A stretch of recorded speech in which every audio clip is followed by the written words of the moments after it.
อี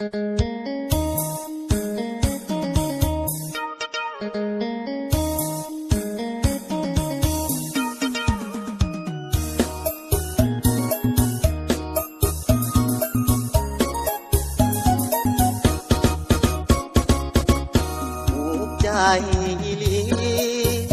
จากกันตั้ง2 ปีกว่าเมียเก่าคือสิเอาผัวคิดหอดทุนหัวแม่พันละยาเฮ็ดหน้าเฮ็ดไทยหรือสบายใจกับไผบ่นาเอาผัวใหม่แล้วบ่แหวบางตั้งแต่เหินห่างน้องอยู่จังใดภูมิใจเด้ล่ะตั้งแต่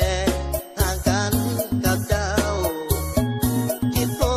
ดอีหลีน้องเหงาซุมื้อ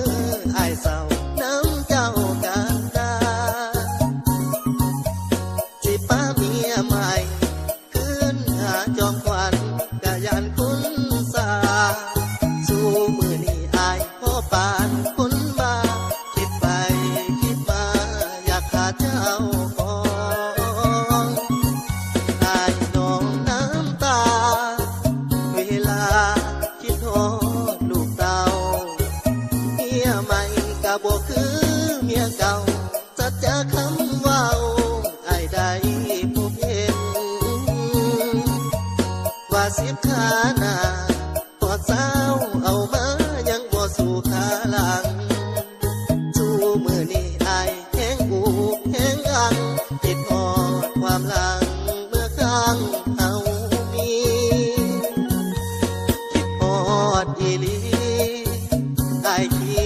ดฮอดเด้เมียเก่าคิดฮอดแต่เจ้าเมียเก่าอย่าเฝ้านายนี้ให้รอเด้อล่ะอ้ายสิกลับมาหาแม่คนดีให้โอกาสกับอ้ายจักทีเสียเถิดคนดี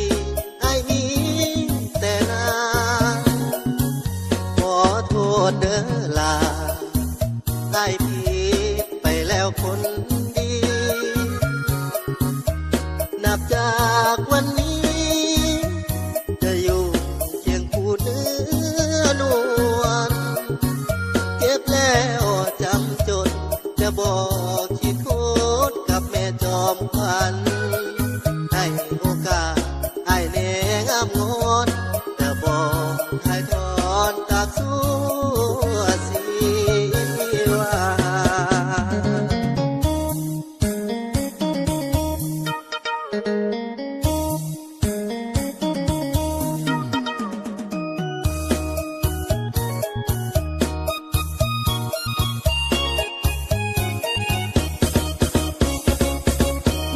คิดฮอดอีหลี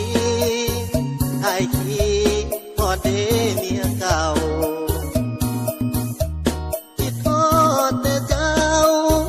เมียเก่าอย่าเฝ้านายนี้ให้รอเด้อล่ะอ้ายสิกลับมาหาแม่คนดีให้โอกาสกับอ้ายจักทีเสื้อเถิดคนดีอ้ายมีแต่นางขอโทษเด้อล่ะอ้ายผิดไปแล้วคนดีนับจากวันนี้จะอยู่เคียงคู่เนื้